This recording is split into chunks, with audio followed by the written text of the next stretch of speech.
अस्सलाम वालेकुम एवरीवन, मैं हूं मोहम्मद तलहा और आप लोग देख रहे हैं तलाश फेस एकेडमी का यूट्यूब चैनल। आज जो है वीडियो में हम लोग क्लास 11 के फिज़िक्स के टारगेट पेपर को डिस्कस करेंगे। और ये जो टारगेट पेपर है ये वो तमाम स्टूडेंट्स के लिए है जो सिंध के किसी भी बोर्ड से एग्ज़ाम्स देना चाह रहे हैं 2026 में फर्स्ट ईयर फिज़िक्स का। उनके लिए ये पेपर इक्वली इम्पॉर्टेंट है। अगर क्लास 9th और मैट्रिक में मेरा आपने टारगेट पेपर फॉलो नहीं किया था तो थोड़ा सा मैं आपको इन्फॉर्मेशन दे दूं कि बेसिकली इस टारगेट पेपर को आप फॉलो करके पेपर को 100% अटेंड कर सकते हैं। और इनशाला अगर अच्छे तरीके से अटेंड किया तो 90% प्लस मार्क्स जो है वो आप गेन कर सकते हैं इसकी अच्छे से तैयारी करके। शर्त एक ही है कि आपने इस टारगेट पेपर को पूरा कर देना है, बेहतरीन प्रैक्टिस करनी है न्यूमेरिकल की, शॉर्ट क्वेश्चंस की और लॉन्ग क्वेश्चंस की। तो ठीक है, टाइम वेस्ट नहीं करते, चलते हैं टारगेट पेपर की तरफ। तो भाई ये है हमारा टारगेट पेपर 2026 का। जो हमारा फर्स्ट ईयर फेज का यूनिट नंबर 1 है वो है फिजिक्स एंड मेजरमेंट्स। इससे रिलेटेड देखो दो आपने क्वेश्चंस की तैयारी करनी है। पहला है जिसमें कोई इक्वेशन आपको दी जाएगी और आपने डायमेंशनल एनालिसिस के जरिए ये प्रूफ करना है कि left hand side is equal to right hand side. और जो दूसरा सवाल है ये है कि आपने फॉर्मूले ड्राइव करने हैं यूजिंग डायमेंशंस। तो ये दोनों किस्म के लेक्चर्स भी आपको मिल जाएंगे। यहाँ पे लिंक दिया हुआ है मैंने लेक्चर्स का वीडियो में। जो भी यहाँ पे टॉपिक होगा आप वीडियो पे क्लिक करेंगे, वीडियो ओपन हो जाएगी। और नोट्स का भी एक ऑप्शन है, फिलहाल मैंने इसमें हाइपर लिंक ऐड नहीं करा, लेकिन हो सकता है जब आप इस वीडियो को देखो, डाउनलोड करो, तो यहाँ पे मैं तमाम के तमाम इनके आंसर्स भी ऐड कर दूँ। तो आप लोगों के लिए इंतहाई आसान काम कर दूंगा मैं कि ये क्वेश्चन होगा, ये नोट्स की आप तैयारी करते रहेंगे, टिक करते रहें, ऑटोमेटिकली तैयारी होती चली जाएगी। ठीक है भाई। और बाकी न्यूमेरिकल्स इस चैप्टर के इतने इंपॉर्टेंट नहीं है जितने के बाकी चैप्टर्स के हैं, बट 1, 8, 9 की अगर आप प्रैक्टिस कर लेते हैं तो आपके लिए काफ़ी हो जाएगा। ठीक है भाई। यूनिट नंबर 2 जो कि है काइनेमेटिक्स। काइनेमेटिक्स से शॉर्ट क्वेश्चन में स्केलर क्या है, स्केलर प्रोडक्ट क्या है, वेक्टर प्रोडक्ट क्या है, और आपने ए डॉट बी बराबर होता है ए बी कॉस थीटा और ए क्रॉस बी बराबर होता है ए बी साइन थीटा। ये फॉर्मूले जो है वो आपने ड्राइव करने, और बेहतर हो गए कुछ प्रॉपर्टीज भी देख लो, शॉर्ट में नहीं लेकिन एमसीक्यूज में ज़रूर काम में आएंगी। और लॉन्ग क्वेश्चन इस चैप्टर से 2 हैं, इन दोनों की तैयारी कर ली तो आई एम 100% श्योर इस चैप्टर से जो लॉन्ग क्वेश्चन है वो इन्हीं दोनों में से कोई एक आएगा। प्रोजेक्टाइल मोशन और उसकी जितनी भी डेरिवेशंस हैं ये आपने कवर करनी है। और दूसरा जो सवाल है वो addition of 2 vectors by rectangular component method है। रेक्टेंगुलर कंपोनेंट मेथड का जो वेक्टर्स एडिशन का पूरा तरीकेकार है, लॉन्ग क्वेश्चन है, उसकी तैयारी करनी है। तो काइनेमेटिक्स जो है ना ये बिल्कुल मुकम्मल हो जाएगा। और न्यूमेरिकल 1, 2, 3, 5, 6 हर न्यूमेरिकल तकरीबन डिफरेंट है, तो मैंने तकरीबन सारे ही ऐड कर दिए। और इंशाल्लाह इनसे आप तैयारी कर लो। और फिर वही बात है, अगर नहीं समझे हुए टॉपिक, नहीं सॉल्व किए हुए न्यूमेरिकल, तो वीडियो में जाके आप देख सकते हैं। Unit number 3 dynamics. डायनामिक्स से शॉर्ट क्वेश्चन में पहला है आपने डिफाइन करना है एंगल ऑफ रिपोज को, एंगल ऑफ फ्रिक्शन को, और फिर इन दोनों के दरमियान में रिलेशन को ड्राइव करना है। ठीक है, और साबित करना है कि angle of friction is equal to angle of repose. और दूसरा शॉर्ट क्वेश्चन हो सकता है आपने प्रूफ करना है law of conservation of linear momentum, state करना है और प्रूफ करना है। 4 नंबर का सवाल हो जाएगा। और long question 1 and only elastic collision का न्यूमेरिक वो है लॉन्ग क्वेश्चन। पहले आपने डिफाइन करना है इलास्टिक कोलिजन क्या है, इन इलास्टिक कोलिजन क्या है, और उसके बाद एक्सप्रेशन ड्राइव करना है V1 और V2 के लिए, जो डेरिवेशन है ना लंबी वाली। न्यूमेरिकल 1, 2, 4, 5, 7 और इनफ डायनामिक्स की अच्छे से तैयारी हो जाएगी। अच्छा जी। यूनिट नंबर 4 से आपने एंगुलर डिस्प्लेसमेंट को डिफाइन करना, देखना है एंगुलर वेलोसिटी को, एंगुलर एक्सेलरेशन, और प्रूफ करना है V is equal to R omega या A is equal to R alpha, enough रहेगा।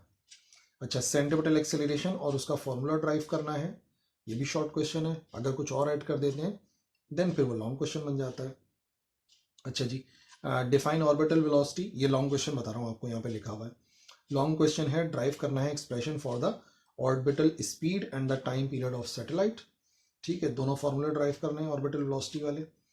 और दूसरा लॉन्ग क्वेश्चन है बेंक्ड कर्व को डिफाइन करना है और इस इक्वेशन को ड्राइव करना है जो कि बेंक्ड कर्व के अंदर ही इस्तेमाल होती है, theta is equal to tan inverse V square over RG। और क्योंकि न्यूमेरिकल ज़्यादा हैं इस चैप्टर के, तो मैंने भी ज़्यादा दिए हैं, और हर न्यूमेरिकल एक दूसरे से डिफरेंट है, तो एटलीस्ट हर टॉपिक के एक न्यूमेरिकल की तो आप प्रैक्टिस करोगे ना। अच्छा जी। Unit 5 work energy and power. यहाँ से शॉर्ट क्वेश्चन में दो सवाल रखे हैं मैंने। एक रखा है state and prove work energy theorem, ठीक है, सिर्फ छोटा सा सवाल है, आपने वर्क एनर्जी थ्योरम लिखना है और छोटी सी डेरिवेशन है, उसे आपने प्रूव करना है। और दूसरा है gravitational field is a conservative field. अगर लॉन्ग में देते हैं ना तो उसमें पहले वो लिख भी देते हैं कि वे बताएं कंजर्वेटिव फील्ड क्या है, और फिर एग्जांपल्स देने के बाद फिर आपने करना होता है, प्रूफ करना होता है कि gravitational field is a conservative field. और long one and only state and prove law of conservation of energy. तो वो 3 पॉइंट्स के लिए टोटल एनर्जी देखते हैं, उसको प्रूफ कर देते हैं। तो पहले आपने स्टेट करना है और उसके बाद प्रूफ करना है law of conservation of energy को।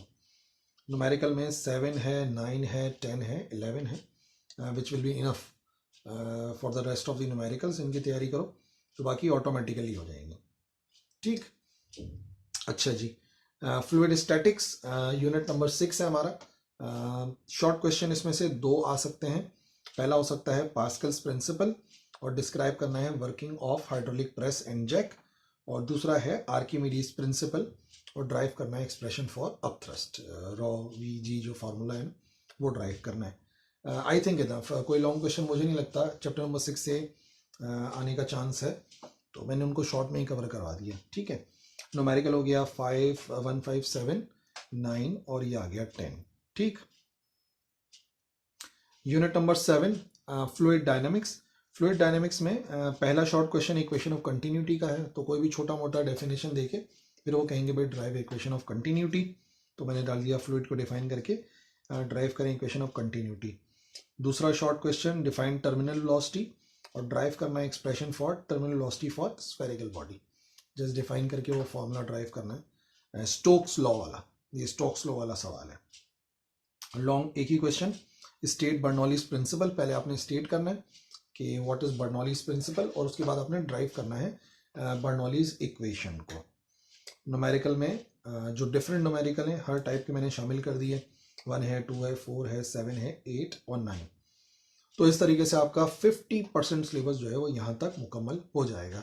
बच्चे मुझसे पूछते हैं कि सर बताएं कौन सा चैप्टर छोड़ सकते हैं। भाई चैप्टर मत छोड़ो ना, आप टॉपिक छोड़ो, बल्कि ज़्यादा बेहतर ये है कि जो है टारगेट पेपर है उसको आप पूरा करो। अभी टाइम है, अभी आपके पास टाइम है, मैं दोबारा कह रहा हूँ, फेब है, मार्च है और आई होप अप्रैल भी हो जाएगा। तो 3 महीने के अंदर इस टारगेट पेपर को आप फॉलो करें, बाद में इंशाल्लाह देखेंगे बहुत फ़ायदा मिलेगा आपको। अच्छा जी, शॉर्ट क्वेश्चन चैप्टर नंबर 8 से यानी कि इलेक्ट्रिक फील्ड से 3 है। इलेक्ट्रिक फ्लक्स को डिफाइन करना है और मैक्सिमम मिनिमम फ्लक्स का जो छोटी छोटी डेरिवेशंस है वो कवर करनी है। ड्राइव करना है expression for electric flux through sphere, जो आखिर में गॉसेस लॉ बन जाता है, वो वाली डेरिवेशन नहीं है। अच्छा, इलेक्ट्रिक फील्ड को डिफाइन करना है और ड्राइव करना है expression between electric field and potential difference, जहाँ वो लिखा होता है ना electric field is equal to negative of potential gradient, ये वो वाला सवाल है, E is equal to minus delta V upon delta R। अच्छा जी, लॉन्ग क्वेश्चन, ये थोड़ा बड़ा इंपॉर्टेंट है। इलेक्ट्रिक डायपोल को डिफाइन करना है और इलेक्ट्रिक फील्ड का फॉर्मूला चाहिए ड्यू टू इलेक्ट्रिक डायपोल, अहम सवाल है। अगर नहीं समझी हुई डेरिवेशन तो यहाँ वीडियो पे क्लिक करके देख सकते हो। अच्छा, न्यूमेरिकल 2, 3, 5, 9 और 10 हो जाएगा। अच्छा जी, यूनिट 9। अच्छा, यूनिट 9 वैसे बज़ाहिर चैप्टर जो है वो छोटा है, लेकिन इसका तकरीबन सारी जो टॉपिक्स हैं वो इम्पॉर्टेंट हैं, तो सभी शामिल हुए हैं तकरीबन। तो शॉर्ट क्वेश्चन में से मैंने रखा है पहला, derive expression for equivalent capacitance when 3 capacitors are connected in series and parallel, ठीक है। 3 कैपेसिटर्स हैं, उनको हमने ज्वाइन किया हुआ है सीरीज़ में और या पैरेलल में, मतलब दोनों की प्रैक्टिस कर लो, दोनों में से कोई भी एक आ सकता है या फिर हो सकता है सवाल में ही और लिखा हुआ हो, ठीक है। अच्छा, दूसरा है drive energy expression for the energy stored in capacitor, capacitor में कितनी एनर्जी स्टोर हो रही है उसके लिए एक फार्मूला ड्राइव करना है, जस्ट छोटा सा सवाल है। अच्छा, लॉन्ग क्वेश्चन दो रखे हैं इस चैप्टर से मैंने। एक रखा है डिफाइन पैरेलल प्लेट कैपेसिटर, पहले आपने सिर्फ डिफाइन करना है और फिर drive expression for the capacitance. Capacitance के लिए फॉर्मूले चाहिए दो, एक चाहिए when air is filled between plates और दूसरा चाहिए when dielectric is filled between plates. और इसी तरीके से जो दूसरा सवाल है वो है process of charging and discharging of capacitor through register. तो इसके अंदर जो है वो दोनों सर्किट डायग्राम्स बनेंगी, डेरिवेशंस होंगी और दोनों के ग्राफ बनेंगे चार्जिंग और डिस्चार्जिंग के, ठीक है। अच्छा, न्यूमेरिकल रखा है मैंने न्यूमेरिकल नंबर 1, 4, 5 एंड 7 इनफ है, इससे इंशाल्लाह कवर हो जाएगा। अच्छा जी, यूनिट 10 पर आओ। यूनिट 10 में पहला सवाल शॉर्ट क्वेश्चन के अंदर मैंने रखा है state Kirchhoff loss. Kirchhoff loss को स्टेट करना है और ड्राइव करना है expression for series and parallel combination. Kirchhoff loss को इस्तेमाल करते हुए शॉर्ट क्वेश्चन है ये। और सेकंड क्वेश्चन रेजिस्टिविटी और टेम्परेचर कोफिशिएंट के हवाले से दोनों को आपने डिफाइन करना है और फिर उनके एक्सप्रेशंस लिखने हैं। ठीक है, लॉन्ग इस चैप्टर से एक ही रखा है मैंने, और वो है describe principle and working of Wheatstone bridge. Wheatstone bridge की प्रिंसिपल और वर्किंग बतानी है, और फाइनली ये वाला फॉर्मूला ड्राइव करना है, P/Q बराबर होता है R/S के। अच्छा, हो सकता है वो इनको डिफरेंट नेम दे दें, लेकिन बहरहाल आपने रेशो जो है ना रेजिस्टर्स का वो फाइंड करना है। और न्यूमेरिकल 3 ही काफ़ी हैं, 2, 3, 4 will be enough. Unit 11 oscillations. अच्छा जी, ऑसिलेशंस के शॉर्ट क्वेश्चंस। पहला है prove that motion of projection of a particle executing uniform circular motion is simple harmonic motion.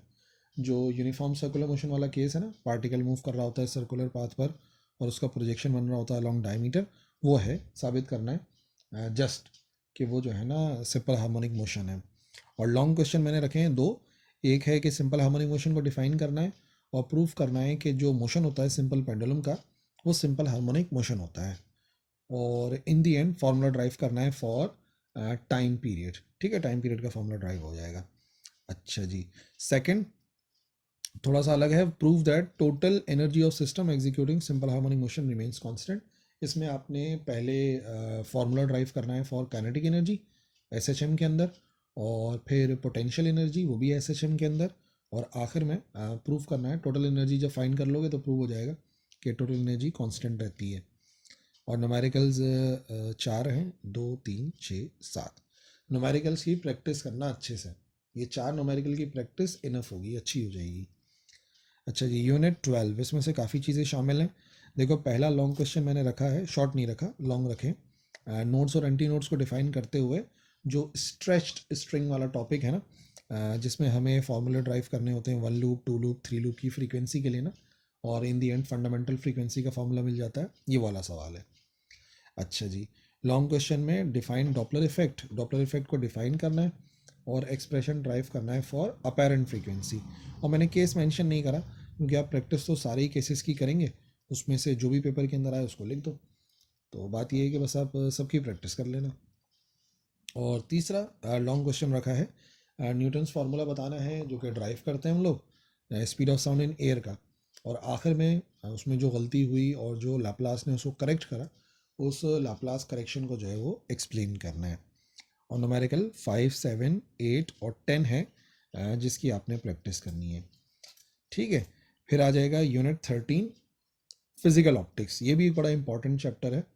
Short question में से डिफाइन करें पहले आप डिफ्रैक्शन की रेटिंग को, और फिर आप डिस्क्राइब करें कि डिफ्रैक्शन की रेटिंग को हम कैसे यूज़ कर सकते हैं वेवलेंथ ऑफ लाइट मेजर करने के लिए। बेसिकली जो मैथमेटिक्स है पूरी वो आपने करनी है। अच्छा जी, लॉन्ग क्वेश्चन के 2 सवाल हैं, दोनों बहुत अहम है। आपने डिस्क्राइब करना है यंग्स डबल स्लिट एक्सपेरिमेंट को, और एक्सप्रेशन ड्राइव करना है 3 चीज़ों के लिए, ब्राइट फ्रिंज के लिए, डार्क फ्रिंज के लिए और फ्रिंज स्पेसिंग के लिए। ठीक है ना, तो ये तीन तीन मिला के ना ये लॉन्ग क्वेश्चन बन जाता है। और उसके बाद what are Newton rings, Newton rings क्या हैं, हाउ दे आर प्रोड्यूस, कैसे प्रोड्यूस होते हैं, और एक्सप्रेशन ड्राइव करना है nth डार्क और ब्राइट रिंग के लिए। ठीक है, जो इसकी डेरिवेशन है ना nth रिंग वगैरह की रे डायग्राम्स के बाद पूरी वो कंप्लीट करनी है। और न्यूमेरिकल इसमें से 5 रख दिए थे मैंने, 1, 2, 3, 4, और सॉरी 3 नहीं रखा, 1, 2, 4, 5 एंड 13। ठीक है, और इन दी एंड आ जाएगा हमारा यूनिट 14 जो कि है कम्युनिकेशंस। और कम्युनिकेशन से मैं चाहता हूँ कि बस आप एक सवाल की प्रैक्टिस कर लें, और वो है मॉड्यूलेशन का।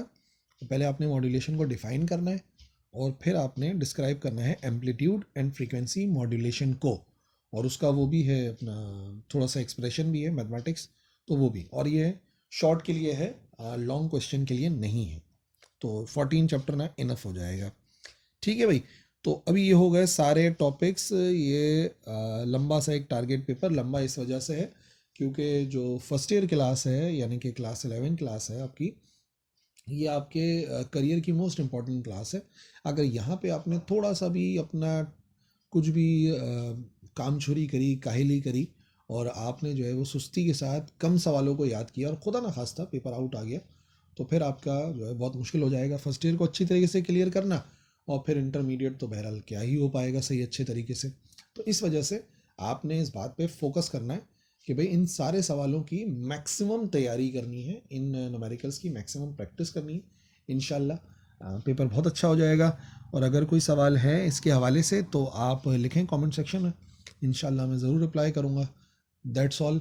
अल्लाह हाफिज़।